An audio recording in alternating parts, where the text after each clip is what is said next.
శ్రీ వెంకటేశ్వర దివ్య రూపం, నామం మరియు ఆభరణాల విశిష్టత. ప్రసాద్ భరద్వాజ. తిరుమల కొండపై వెలసిన ఆ కలియుగ దైవం శ్రీ వెంకటేశ్వరుని రూపం అనంతం, అద్భుతం. స్వామి వారి మూర్తిలో ప్రతి ఆభరణం వెనుక ఒక లోతైన ఆధ్యాత్మిక అర్థం దాగి ఉంది. శ్రీవారి ఈ దివ్య రూపం కేవలం ఆభరణాల సమూహం కాదు, అది ఒక ఆధ్యాత్మిక విజ్ఞాన సర్వస్వం. ప్రతిరోజు ఈ రూపాన్ని స్మరించుకోవడం వల్ల మనసుకి ప్రశాంతత, కార్యసిద్ధి కలుగుతాయని భక్తుల విశ్వాసం. 1. శిరోజాలంకరణ మరియు ఆయుధాలు. కిరీటం. స్వామివారి శిరస్సుపై ఉండే స్వర్ణ కిరీటం ఆయనను అనంత కోటి బ్రహ్మాండాలకు అధిపతిగా సూచిస్తుంది. చక్రం. సుదర్శన చక్రం కుడి చేతి వైపు ఉండే చక్రం దుష్ట శిక్షణకు, కాలగమనానికి చిహ్నం. శంఖు. పాంచజన్యం ఎడమ చేతి వైపు ఉండే శంఖం జ్ఞానోదయానికి మరియు ఓంకార నాదానికి సంకేతం. మకర కుండలాలు. స్వామి చెవులకు ఉండే ఈ ఆభరణాలు వేద శాస్త్రాలను వినే శ్రవణ భక్తిని సూచిస్తాయి. 2. హస్తాలు మరియు ముద్రలు. వరద హస్తం కుడి చేయి కిందకు చూపిస్తూ ఉంటుంది.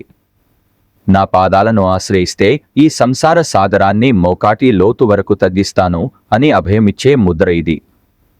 కటి హస్తం ఎడమ చేయి నడుముపై ఉంటుంది. భక్తులకు రక్షణ కవచంలా స్వామి తోడుంటారని దీని అర్థం. 3. హారాలు మరియు వక్షస్థలం. కౌస్తుభం స్వామివారి వక్షస్థలంపై మెరిసే మణి. ఇది సముద్ర మథనంలో ఉద్భవించినది, పరమాత్మకు అత్యంత ప్రీతిపాత్రమైనది. వైజయంతి హారం. ఇది 5 రకాల రత్నాలతో కూడిన విజయమాల. తులసిమాల. స్వామికి అత్యంత ఇష్టమైన తులసి దళాలతో అలంకరించిన మాల భక్తికి నిదర్శనం. దశావతార హారం. శ్రీ మహావిష్ణువు 10 అవతారాలను సూచించే విశిష్టమైన హారం. 4. ఇతర విశేష ఆభరణాలు. నాగ ఆభరణం. భుజాల వద్ద ఉండే పాము ఆకారపు ఆభరణాలు కుండలిని శక్తిని, స్వామికి శేషతత్వాన్ని గుర్తుచేస్తాయి. యజ్ఞోపవీతం. స్వామివారు ధరించే పవిత్రమైన జంధ్యం. సూర్య కటారి. నడుముకు వేలాడే ఖడ్గం, నందకం. ఇది అజ్ఞానాన్ని ఛేదించే జ్ఞానానికి గుర్తు. సువర్ణ పాద పీఠం. స్వామివారి దివ్య పాద పద్మాలు కొలువైన పీఠం. భక్తులు మోక్షం కోసం ఆశ్రయించాల్సింది ఈ పాదాలనే. 5. శ్రీవత్స చిహ్నం మరియు లక్ష్మీదేవి నివాసం. శ్రీవత్స చిహ్నం. స్వామివారి కుడి వక్షస్థలంపై, రొమ్ముపై ఉండే ఒక ప్రత్యేకమైన గుర్తును శ్రీవత్స చిహ్నం అంటారు. ఇది సాక్షాత్తు మహాలక్ష్మి అమ్మవారు నివసించే స్థలం. విశిష్టత. శ్రీ అంటే లక్ష్మి, వత్స అంటే ప్రియమైనది అని అర్థం.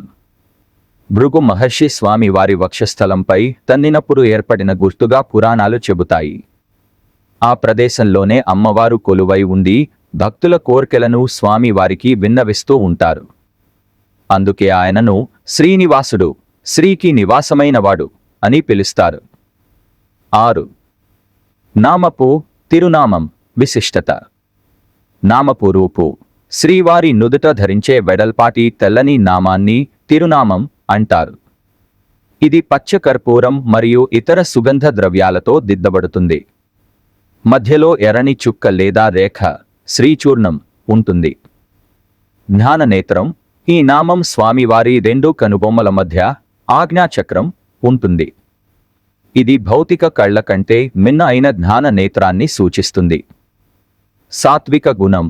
తెల్లని నామం సాత్విక గుణానికి, పరిశుభ్రతకు చిహ్నం. మధ్యలో ఉండే ఎర్రని శ్రీచూర్ణం లక్ష్మీదేవికి సంకేతం. అలంకార రహస్యం. స్వామివారి నామం చాలా వెడల్పుగా ఉండి కళ్లను దాదాపు సగం వరకు కప్పి ఉంచుతుంది. దీని వెనుక ఉన్న అంతరార్థం ఏమిటంటే, స్వామివారి చూపులు నేరుగా పడితే లోకం ఆ తేజస్సును భరించలేదని, అలాగే ఆయన కరుణా కటాక్షాలు అందరిపై సమానంగా ప్రసరించాలని ఇలా అలంకరిస్తారు. శ్రీవారి రూపంలో ప్రతి అణువో ఒక సందేశం. శ్రీవత్స చిహ్నం ఆయన కరుణకు, అమ్మవారి సన్నిధికి నిదర్శనమైతే, నామం భక్తులలో అజ్ఞానాన్ని తొలగించి జ్ఞానాన్ని ప్రసాదించే దివ్య కిరణం. శ్రీవారి ఈ దివ్య రూపం కేవలం ఆభరణాల సమూహం కాదు, అది ఒక ఆధ్యాత్మిక విజ్ఞాన సర్వస్వం. ప్రతిరోజు ఈ రూపాన్ని స్మరించుకోవడం వల్ల మనసుకి ప్రశాంతత, కార్యసిద్ధి కలుగుతాయని భక్తుల విశ్వాసం. రచన ప్రసాద్ భరద్వాజ.